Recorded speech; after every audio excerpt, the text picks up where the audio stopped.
Hello दोस्तों, welcome to stock market engineer. दोस्तों बात करेंगे आज के मार्केट की, साथ में तो कुछ स्टॉक भी हम चेक करते हैं। दोस्तों अगर मार्केट की बात करें, निफ्टी ने बहुत ही खतरनाक मूव दिया था आज एक टाइम पे। तो लास्ट में जो 15-20 मिनट में हुआ है उसको अगर छोड़ दें, आज पूरा वन वे मूव था। अगर मैं लास्ट के 15 मिनट दिखाऊँ आपको, यहाँ पे देखें तो ये लास्ट के 15 मिनट को छोड़ के ये देखें 17,325 का इसने हाई लगाया था। और उसके बाद जो लास्ट के मतलब 20-25 मिनट में हुआ, ये कैंडल आपको दिख रही होगी, ये खतरनाक कैंडल बनी है बिल्कुल। यहाँ पे बड़ी सेलिंग हुई है यहाँ पे 17,300-325 के आसपास। उसके बाद फिर से ये सेकंड कैंडल बनी है, तो ऑलमोस्ट जो क्लोजिंग हुई है यहाँ पे 17,230-225 के आसपास हुई है। क्योंकि दोस्तों मार्केट इस टाइम पे मूव कर रहा है सिर्फ और सिर्फ ये यूएस फ्यूचर्स को देख के। अगर यूएस फ्यूचर बहुत ज़्यादा बढ़ता है तो मार्केट बढ़ जाता है। बट यूएस फ्यूचर का क्या है कि अगर बढ़ता भी है, नेक्स्ट डे वो नीचे खुलता है तो फिर मार्केट यहाँ पे फिर से नीचे खुलेगा। अगर कल का दोस्तों यहाँ डायरेक्शन तभी होगा। मैं इसलिए आज आपको बोला था कि मैं नहीं लेके जा रहा हूँ, क्योंकि मुझे कल के मार्केट का डायरेक्शन नहीं पता है। ऑप्शन में तो ट्रेड करना इस टाइम पे बहुत ही मुश्किल हो रखा है। जब से ये यूक्रेन और रशिया की फाइट चल रही है दोस्तों, एक दिन ऊपर हो जाता है और जिस दिन एक्सपेक्टेशन होती है कि मार्केट आज अच्छा क्लोज हुआ है तो कल शायद मोमेंटम बनेगा, उस दिन क्या होता है कि ये नीचे 200 पॉइंट 250 पॉइंट नीचे होता है, तो पूरा का पूरा ट्रेडिंग का जो प्लान होता है वो पूरा ख़त्म कर देता है। तो जैसे दोस्तों जी निफ्टी में हुआ ना, वैसे सिमिलर आज इन्फी और मतलब बाकी आईटी स्टॉक्स में हुआ था। यहाँ पे देखिए जो आईटी में आज दोस्तों जो मूव आया था, वन वे आपको दिख रहा होगा, रैली बिल्कुल थोड़ा थोड़ा करके रैली हो रहा था। यहाँ पे देखिए मतलब बिल्कुल ऐसे चुन्नू मुन्नू की तरह ऊपर जा रहा है, बट जब गिरने की बारी आ रही है तो यहाँ पे देखिए बिल्कुल धाप करके यहाँ पे बहुत ही खतरनाक तरीके से यहाँ पे गिरा है। यहाँ पे जो इसने engulf किया है सारी कैंडल्स को, जो ऊपर लेके गया था। और साथ में आपको देखने वाली बात है दोस्तों, जब चढ़ने में तो क्या हो रहा है कि वॉल्यूम देखिए कितना जा रहा है, बिल्कुल थोड़ा थोड़ा वॉल्यूम जा रहा है। और जब गिरने की बात आती है तो वॉल्यूम चेक करें, यहाँ पे मिलियन मिलियन इन्फी के शेयर लास्ट के आधे घंटे में ऑलमोस्ट 2.5 पौने 3 मिलियन शेयर ट्रेड हुए हैं। और यहाँ पे 1600 पे किसी ने अपना बड़ा चंक बेचा है। तो ये मुझे कब से आपको मैं बोल रहा हूँ कि ये ट्रैप हो रहा है। जो भी आईटी में दोस्तों इस टाइम के जिसके तो रिजल्ट ख़राब आ चुके हैं, इन्फी हो गया, विप्रो के भी आने हैं, जैसे माइंट्री हो गया, इतना एक्सेप्शनल रिजल्ट नहीं आया, क्योंकि अब उसकी वैल्यूएशन उसके हिसाब से ट्रेड करेंगे कि आगे आने वाला फ्यूचर कैसा है। वो टाइम ख़त्म हो गया दोस्तों, जो 2020 में टाइम था, कोविड आ गया था, उसके बाद इनकी वैल्यूएशन बहुत कम थी। उसके बाद क्या हुआ कि एक आईटी का दोस्तों साइकिल आया था, डिजिटल साइकिल आया था। मैं अगर आप इन्फी का ही मैं चार्ट दिखाता हूँ आपको, बाकी स्मॉल कैप मिड कैप में तो पता नहीं क्या क्या 7-8 10-10 गुना भी दिया है।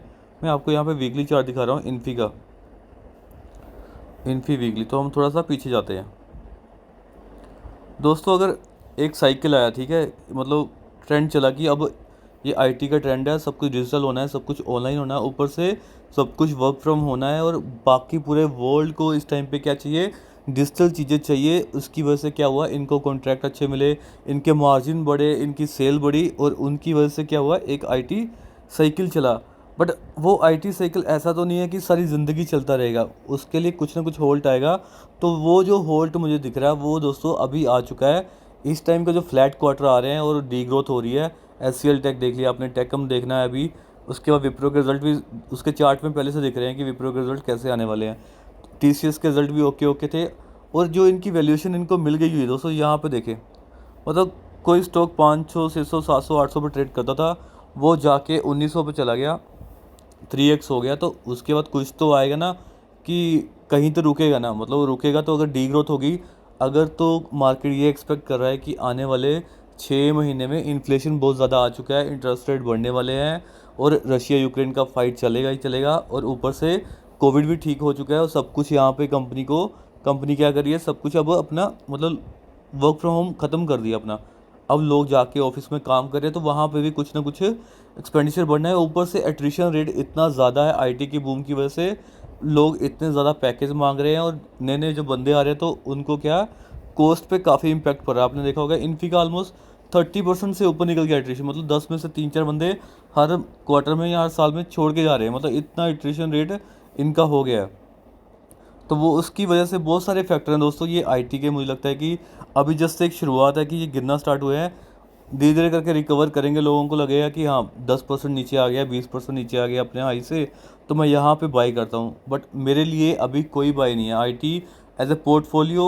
सिर्फ कुछ कुछ जो मिड कैप स्मॉल कैप के स्टॉक हैं वो भी जो बहुत ही चीप है, जो 15 पी पे ट्रेड करेंगे या 10 पी पे ट्रेड करेंगे, 20 पी पे ट्रेड करेंगे, उन स्टॉक मैं रख सकता हूँ इस टाइम पे अपने पोर्टफोलियो में। बाकी मैं सिर्फ इंट्राडे या स्विंग ट्रेड के लिए रखूँगा, मैं उनको एज ए पोर्टफोलियो नहीं रखूँगा। जैसे सभी के रिजल्ट आ जाएंगे तो सारा का सारा थोड़ा ही रह गया दोस्तों, यहाँ पे 20-25% अभी पड़ा हुआ है जिनके रिजल्ट आने हैं। अभी कुछ कुछ स्टॉक्स हैं, जैसे रूट हो गया, यहाँ पे टेलना हो गया, या यहाँ पे मैप माई इंडिया हो गया, इस ऐसी कंपनी में कुछ मेरे पास शेयर पड़े हैं।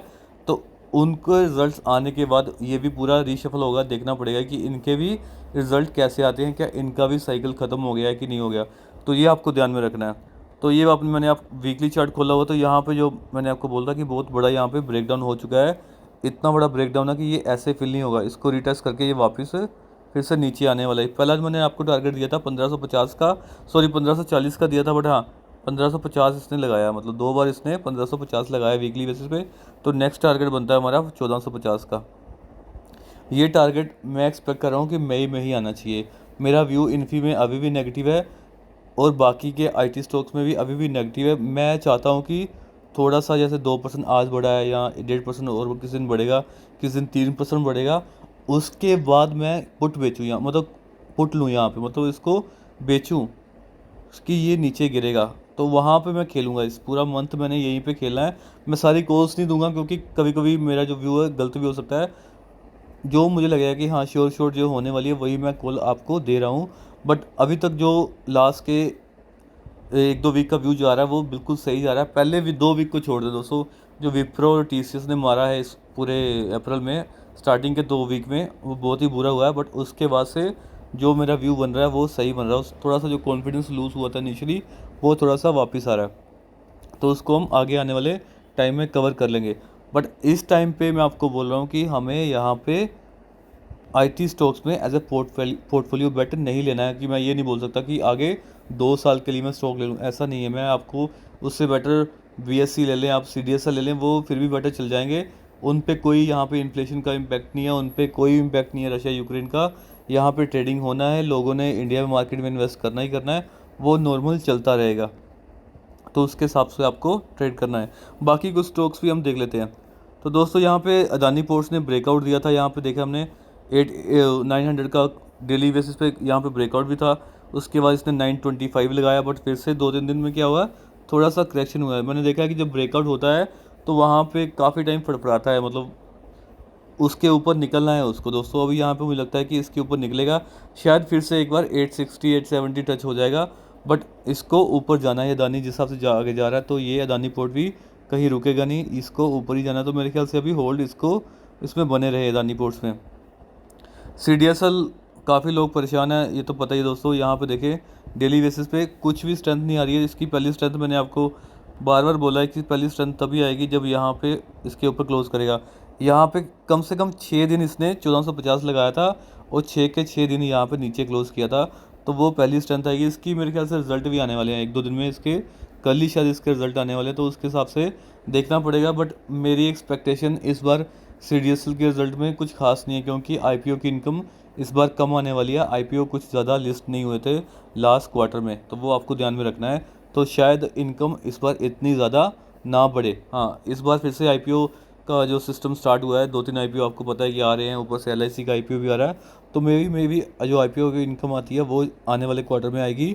और जो इनका एनुअल इशूइंग चार्जेस है वो भी अभी तक नहीं बढ़े हैं, तो वहाँ पे भी कुछ इम्पैक्ट नहीं आएगा। तो मेरी एक्सपेक्टेशन अभी भी शॉर्ट टर्म के लिए थोड़ी सी नेगेटिव है, फ्लैट है। हाँ, लॉन्ग टर्म के लिए मैं अभी भी पॉजिटिव हूँ, लॉन्ग टर्म में इसको नहीं छेड़ रहा हूँ। उसके बाद दोस्तों देखते हैं अगला स्टॉक टाइटन। टाइटन एक स्टॉक मुझे अच्छा लग रहा है। लास्ट के कुछ दिन से ये 2500 से लेके 2550 के बीच में दोस्तों जा रहा है। तो यहाँ पे शायद एक बार 2550 के ऊपर फिर से निकलेगा, तो देखेंगे दोस्तों। जो इसने बड़ी कैंडल ये बनाई है, ये वाली जो 2 दिन पहले ये कैंडल बनाई, काफ़ी अच्छी कैंडल बनाई है, काफ़ी अच्छा यहाँ पे बाइंग भी हुआ। उसके बाद देख रहा हूँ 2 कैंडल बनी है, बट कुछ खास नेगेटिव कैंडल नहीं बनी है। तो एक बार यहाँ पे 2550 के ऊपर निकलेगा तो बड़े लेवल लगा सकता है। क्योंकि अगर मैं आपको पीछे करके चार्ट दिखाऊँ, बिल्कुल अपने ट्रेंड लाइन पे बैठा हुआ है, सही लेवल पे बैठा हुआ है। यहाँ पे इसके गिरने के चांसेस मुझे कम लग रहे हैं।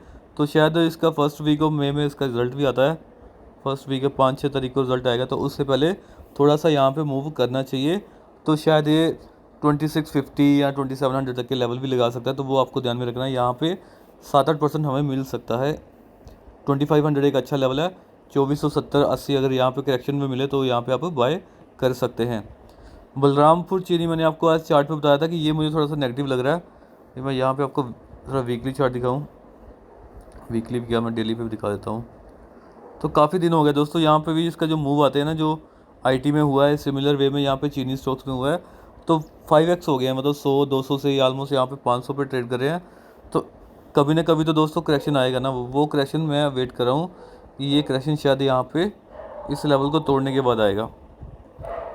ऑलमोस्ट यहाँ पे इसने 475 को तोड़ दिया है, ये एक बहुत ही अच्छा लेवल था। अब एक बार अगर 450 के नीचे क्लोज करेगा तो इसका वन वे फॉल होगा दोस्तों, वो 380 तक के लेवल लगाएगा। तो यहाँ पे 20% तक की गिरावट मैं एक्सपेक्ट कर रहा हूँ बलरामपुर चीनी में। तो मेरे ख्याल से इस टाइम पे चीनी स्टॉक को बाय ना करें, मतलब स्पेशली यहाँ पे बलरामपुर चीनी को बाय ना करें। कुछ ना कुछ यहाँ पे इतना मूव आने के बाद कुछ ना कुछ नेगेटिव न्यूज़ आएगी, जो सारा कुछ है वो प्राइस इन हो चुका है। अब यहाँ पे बड़ी यहाँ पे गेन नहीं होगी। अगर हाँ 380 के पास मिले तो वहाँ पे आप रीबाय कर सकते हैं।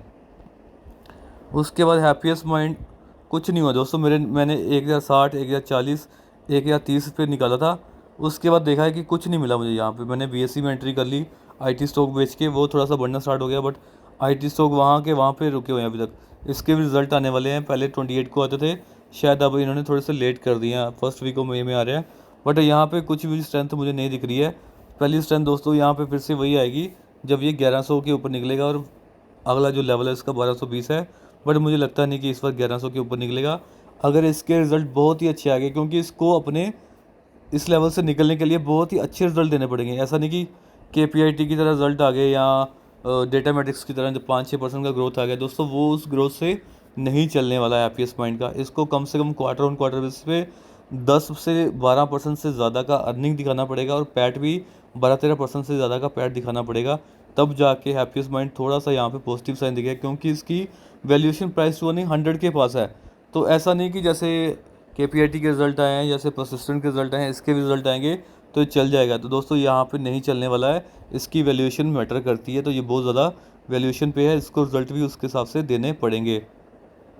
एक और अच्छा स्टॉक मुझे लग रहा है मुझे दोस्तों, वो है लार्सन एंड टुर्बो। इसने अपना जो लो बना लिया है, सॉरी इस बार हायर लो बना है। अगर मैं दिखाऊँ आपको तो दोस्तों काफ़ी अच्छा करेक्शन हो चुका है ऑलमोस्ट 2000 के लेवल से। ये ऑलमोस्ट कहाँ पे आया था, 1600 के लेवल पे आया था। वहाँ से वापस वन वे रैली दोस्तों यहाँ पे हुई है 1850, और वापस देखिए यहाँ पे एक लो बना है। तो ये एक जिगजैग पैटर्न बनेगा। तो मुझे लगता है कि 1800 तक के ईजिली लेवल, एटलीस्ट अगर यहाँ पे हायर लो हायर हाई ना लगाए, बट एटलीस्ट उससे पहले यहाँ तक जाना चाहिए। तो ये एक लेवल ऊपर से वॉल्यूम में देख रहा हूँ, वॉल्यूम की अच्छी एक्टिविटी हो रही है, और आज भी काफ़ी स्ट्रेंथ थी स्टॉक में।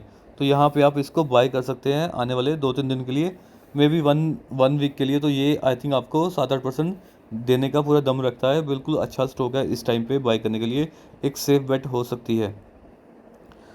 साथ में देखो दोस्तों, सिमिलर वे में जैसे इन्फी की मैं बात कर रहा हूँ, वैसे ही मैं हैप्पीएस्ट माइंड में बहुत ही ज़्यादा नेगेटिव हूँ। मतलब हैप्पीएस्ट माइंड में तो मैं वेट कर रहा हूँ कि कब ये 3700 के पास आए। यहाँ पे ये लेवल एक बहुत ही अच्छा लेवल होगा इसको बेचने के लिए। आज थोड़ी सी इसने पुल बैक किया था, जो मैं देख रहा हूँ वसीम साहब या बहुत सारे लोग आईटी स्टॉक पे काफ़ी जोर डाल रहे हैं कि हाँ आईटी बहुत बढ़ेगा, यहाँ से पूरा वापस गेन कर देगा। बट मुझे दोस्तों डाउट है, मैं भी गलत हो सकता हूँ, वो सही भी हो सकते हैं। बट इस टाइम पे जिस हिसाब से इनके ब्रेक डाउन हुए हैं, और साथ में जो वॉल्यूम इनके बढ़े हैं यहाँ पे, वो लगता है कि यहाँ पे जल्दी यहाँ पे रिकवरी नहीं आने वाली है।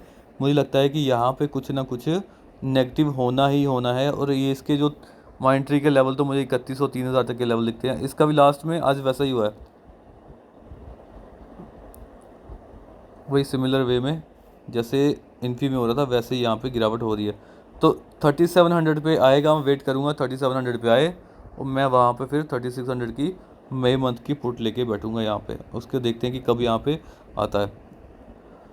बीएससी दोस्तों, बीएससी मैंने आपको बार बार कवर करके दिया। आज इसका वॉल्यूम काफ़ी दिनों के बाद पिक किया, तो आपको समझ आना चाहिए कि वॉल्यूम पिक होता है तो स्टॉक तभी बढ़ता है। बिल्कुल लो वॉल्यूम में स्टॉक नहीं बढ़ते हैं।